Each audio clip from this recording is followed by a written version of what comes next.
I went through a rough breakup with my girlfriend as we had our differences in life that we could not compromise on. Neither of us hated each other, but we couldn't continue in having a loving relationship. Honestly, in front of everyone I acted as if I was fine, but in reality it felt like someone hit me with a truck. Nevertheless, I had to learn to move on. I couldn't stay cooped up for long. My friends told me that the only way to move on was by getting with another girl. They encouraged me that it did not have to be a serious relationship, just a quick date that could get me distracted. While my friends usually had insane ideas, this time I trusted their judgment more than mine. I swiped on this girl on Tinder who I thought was pretty, but as I did the lights flickered. At first, I hadn't considered this as a threat, but still decided to look into it. I went to the landlord to ask if the electricity is working. Ah yes, there is a power shortage. Lights should work as normal, but if something goes wrong, call me. I decided to let my gut feeling go as my questions were answered. However, I quickly realized that I should have stuck to my gut feeling all along. As I got ready, my date sent me a text asking where to meet. I was about to reply when suddenly the lights started flickering. Strange. The landlord did mention that there would be a power shortage, but this felt more eerie, more sinister. It was as if someone was trying to warn me about something. In the end, my date and I went into this fancy restaurant, nothing too expensive, as I told her I wasn't interested in something serious. As we sat by the table waiting, the candles in the middle started to flicker too. This would have been normal if it wasn't an hour away from the time the lights flickered in my apartment. Am I really looking too much into it? I whispered to myself. What? My date replied. Ah, nothing. I thought I left something at home, ha. Even if this date wasn't serious, I couldn't start making a fool out of myself. I decided to chalk up my gut feeling as an uncanny event. Nothing could go wrong tonight. However, what I failed to realize is that this was just the beginning of tonight going downhill. As the evening progressed, I tried my best to engage in conversation with my date. She seemed nice enough, but my mind was still preoccupied with the strange occurrences earlier. I couldn't shake the feeling that something was off, that perhaps I shouldn't have ignored the warning signs of the flickering lights. We ordered our food, and the restaurant's ambience grew increasingly dim as the candles continued to flicker. The other patrons seemed oblivious to the eerie atmosphere, but I couldn't ignore it. I glanced around nervously, trying to find some logical explanation for the flickering lights, but nothing seemed out of the ordinary. I could no longer ignore my gut feeling, and I instantaneously lost my appetite. As our meals arrived, my date and I delved into a conversation about our lives, interests, and hobbies. She was genuinely interesting, and I began to relax a bit, forgetting momentarily about the strange events of the evening. So this is why my friends wanted me to go on a date, I thought to myself, her optimistic energy making me forget about everything, even my ex. However, just as we were starting to connect, a loud crash from the kitchen startled us. The restaurant fell into silence for a moment, and then the chatter resumed, as if nothing had happened. My date and I exchanged puzzled glances. I couldn't help but wonder if there was something more to these unsettling incidents. Maybe I was being paranoid, or maybe there was some logical explanation. I excused myself from the table and headed toward the kitchen area. The staff seemed agitated, and the manager was busy trying to calm everyone down. I approached one of the waitstaff and discreetly asked about the noise. It's just some kitchen equipment that fell, the waiter replied, trying to assure me. Despite the explanation, I couldn't shake the feeling that there was something amiss. I decided to return to my date, not wanting to ruin the evening with unnecessary paranoia. We continued our dinner, but the odd occurrences had cast a shadow over the night. You know, I didn't think that you would go out on a date with me after breaking up with your ex. I thought you were heartbroken, my date inquired. I still am. I replied. She was the love of my life, but she kept moving to a possessive territory. With whatever I did, who I hung out with, she had to know every single detail about me. As much as I love her, it became too much. I prayed that my date wouldn't read too much into it, hoping that she would consider dropping the topic as I wasn't comfortable talking about her. Well, God listened to my prayers, but tonight had other plans for me. As my date looked down at her half-eaten plate, I had a sudden urge of feeling guilty. Maybe talking about my ex isn't the right subject for a first date, even though she asked the question first.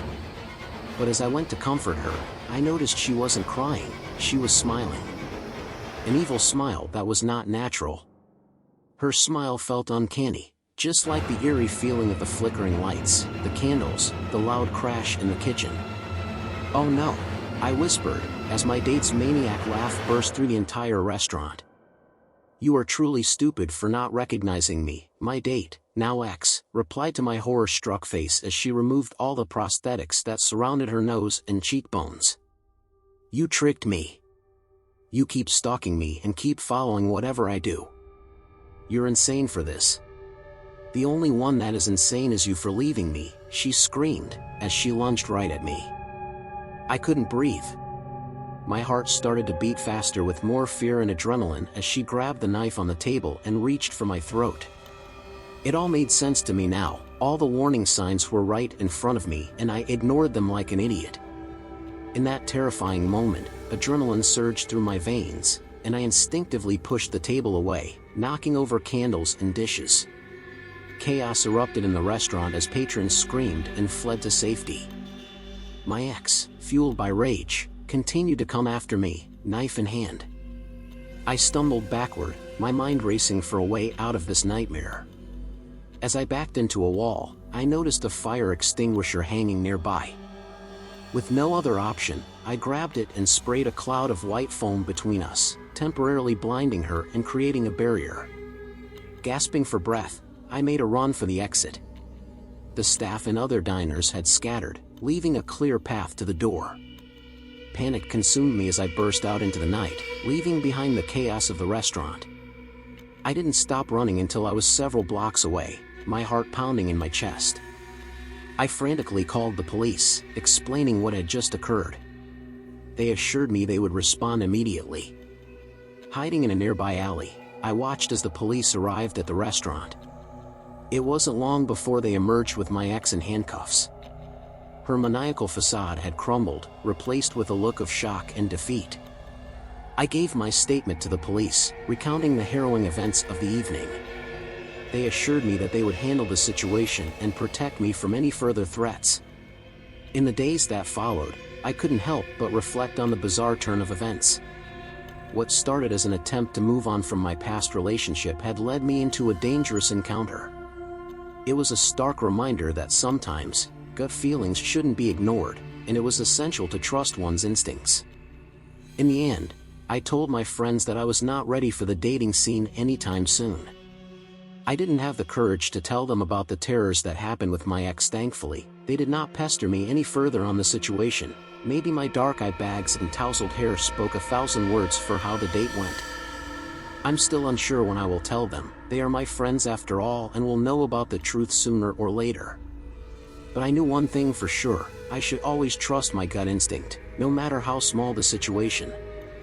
Story 2. Since I was bored out of my misery, I decided to look on Tinder to see if any hot guys were there. Looking back, this was the worst decision I could have made, but who could blame me? There were a few cute guys that I swiped on, but one of them in particular made a match in less than 30 seconds. Interesting. Intrigued, I delved into his profile a bit more and saw common similarities between me and him. He loves reading, is the same age as me, and also has a strong loving family. Mark Harper. That sounds like a normal name, right? Before I could tell my best friend of what happened, Mark texted a flirtatious message almost instantly. I like guys who are direct and don't hold back, I thought. But if only I could turn back in time and retract those thoughts. I returned the flirtatious message with one of my own, and we clicked almost instantly. As interesting as Mark was, it was almost unbelievable that a guy like him could exist in real life. Don't get me wrong, I had my fair share of nice guys that held a lot of chivalry, but I also met guys that were complete jerks. I did not want to make the same mistake of taking a guy that would be horrible and rude. I chalked up the courage to ask for more pictures of him, as there was only one on his Tinder profile. Mark responded promptly to my request for more photos, sending several pictures that depicted him in various settings. He appeared to be an attractive and well-groomed man, with a disarming smile that put me at ease. Everything about him seemed genuine, and I couldn't find any red flags in his profile or our conversations. I just wished I looked deeper. We continued chatting for a few weeks, sharing our interests, dreams, and even our past relationships. Mark came across as incredibly charismatic, and our conversations soon turned into late-night phone calls that lasted for hours. It was a refreshing change from my previous experiences on dating apps. I also made sure to tell my best friend everything about it, as she was my ride or die since college. "There's no way a guy like him exists in real life though. Are you sure he's not catfishing you?" she questioned. "Oh, I'm sure," I replied. "I completely understand why you would be worried, but trust me girl, he seems genuine." One evening, as we were discussing our favorite books, Mark suggested that we meet in person at a cozy little coffee shop downtown. I hesitated for a moment, given my past experiences with online dating, but Mark's charm and our shared interests eventually won me over. Besides, it was only for coffee, nothing could go wrong with a warm latte. We agreed to meet on a Saturday afternoon.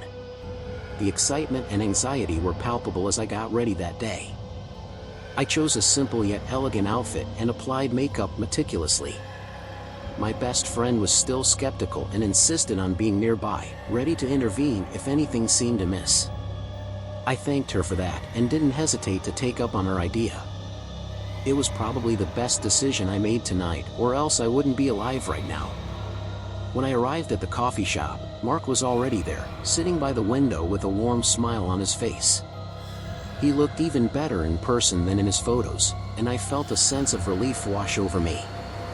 We exchanged pleasantries, and the conversation flowed effortlessly, just as it had online. Hours passed, and it was clear that we were hitting it off. His personality matched how he was on Tinder, and in the midst of talking about his favorite book, I couldn't help but smile that I got extremely lucky today. As if the day couldn't get any better, Mark suggested we take a stroll in a nearby park. I agreed. As we walked and talked, I began to relax, feeling like I had finally met someone special. But then, as the sun dipped below the horizon, the atmosphere began to change. Mark's tone shifted, and he had a sinister look. "You know, there is one thing we never discussed on this date." He started talking about dark and disturbing subjects. He confessed an intense fascination with serial killers, recounting gruesome details about their crimes. It was as if a switch had flipped, and the charming man I had been talking to disappeared. I realized with great horror that there was a reason why my friend was concerned for my well-being. My heart pounded in my chest as I tried to make sense of what was happening. This was not the same person I had been chatting with for weeks. I could feel the hair on the back of my neck stand on end. Beads of sweat trickled behind my neck, and I couldn't help but feel agitated to what was happening before me. Desperate to escape the unsettling conversation, I made an excuse about needing to leave and started to walk back to my car. "Why are you acting insufferable? We were having a good time and now you don't even want to talk to me?" he asked. "Listen, today was fun, but I have to feed my cats," I lied. "We'll meet up again next time for sure. Come on. Let's go back to my place. We can watch Netflix together and I could show you my favorite documentaries." Mark followed, his demeanor growing increasingly intense and erratic. I could sense danger in the air, and panic began to set in. As I fumbled for my car keys, Mark's tone turned menacing, and he said something that sent chills down my spine. "If you don't comply with what I say, I will make sure you don't make it out alive tonight." It was a chilling confession that left me paralyzed with fear, realizing that the charming man from Tinder had a dark and sinister side that I had failed to see until it was too late. My hands trembled as I struggled to unlock the car door. Mark's voice grew more sinister with every passing second, and his words were laced with an eerie intensity. "I've always wanted to know what it feels like," he muttered, his eyes fixed on me with a disturbing intensity. I knew I couldn't waste any more time. Finally, I managed to unlock the car and hastily climbed inside, slamming the door shut. My heart was racing, and fear gnawed at the edges of my mind. I started the engine and sped away from the park, leaving Mark standing there in the fading light. As I drove, I realized that I needed to contact the authorities. Mark's unsettling confession had to be taken seriously. I should have listened to my best friend, but I didn't. I pulled over to the side of the road and dialed 911, my voice quivering as I recounted the horrifying encounter to the dispatcher. They assured me that they would send a police officer to my location immediately. While waiting for the police to arrive, I called my best friend and told her everything that had happened. She was equally horrified and insisted on meeting me at a nearby gas station. I agreed, feeling safer with someone I trusted by my side. I was also thankful that she didn't give me the "I told you so" speech, and I was forever grateful that I escaped when I could. When the police officer arrived, I provided a detailed description of Mark and the disturbing conversation we had.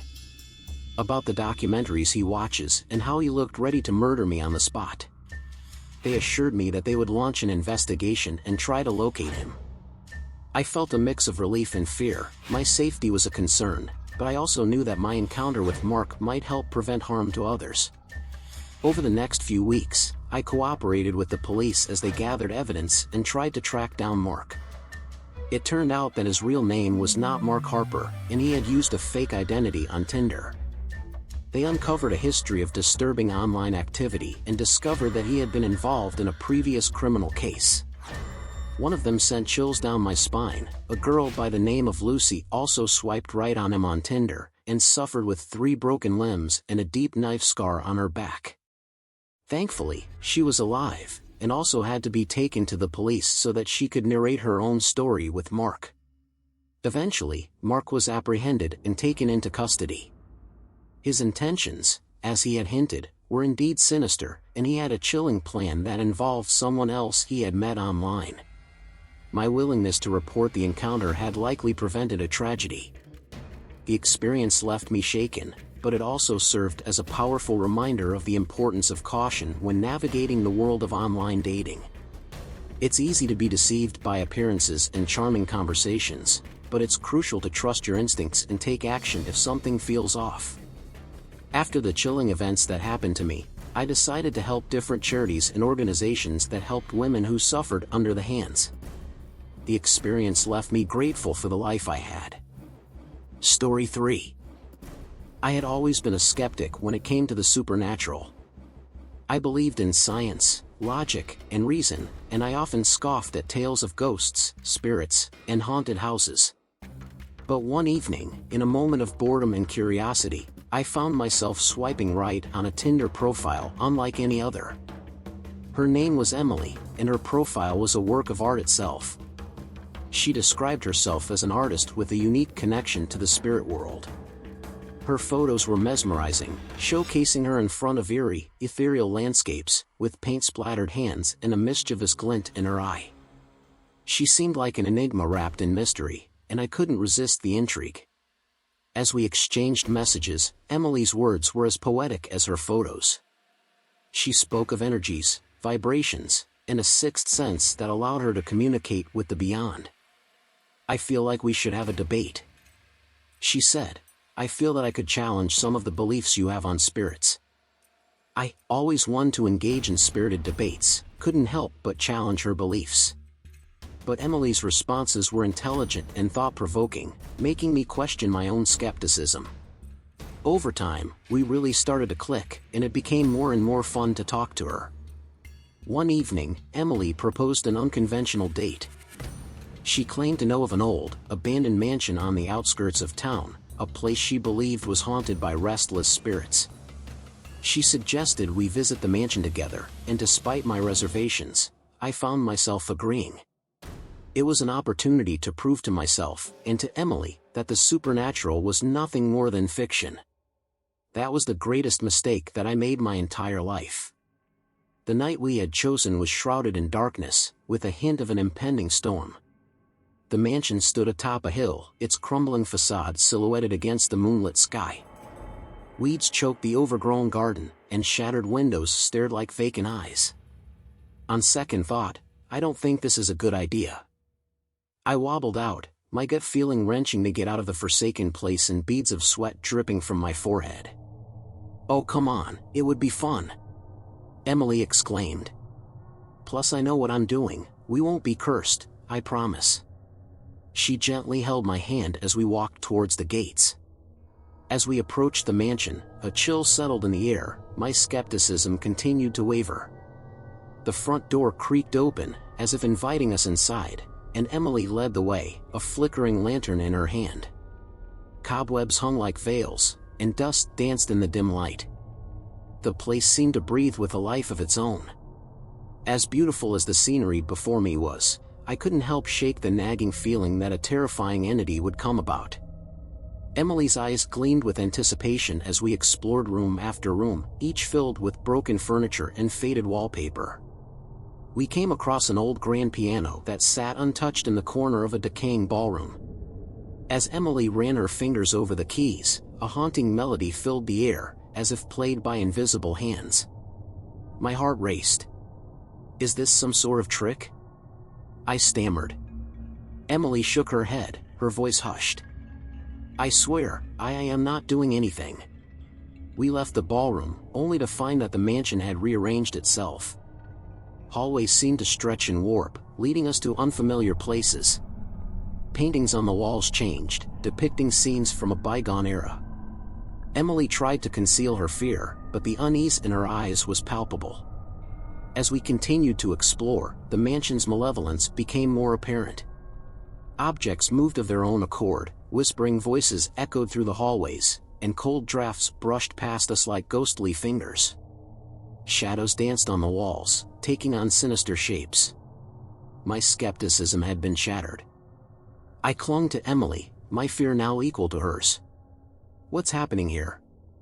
I whispered, my voice trembling. Emily's eyes met mine, and they were filled with an eerie calmness. "I think we've awoken something," she said, her voice distant.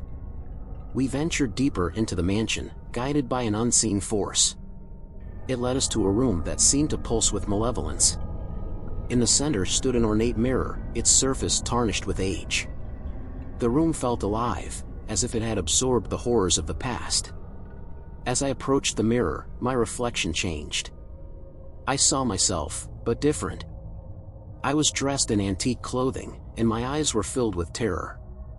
I was not alone. Beside me stood Emily, her face twisted in anguish. What just happened with our... The room began to vibrate, and the mirror shattered, releasing an ear-piercing scream that reverberated through the mansion. The force that had guided us before now seemed enraged, and we felt an evil entity closing in. Panicked, we ran through the shifting corridors, desperate to escape. Emily's lantern flickered, casting eerie shadows that clawed at our heels. Whispers grew louder, and the air grew colder. We should have ran the moment we were by the gate. I screamed. Finally, we stumbled upon the front door, but as we reached for it, it slammed shut with a deafening finality. We were trapped. The mansion seemed to come alive, its walls groaning and shifting.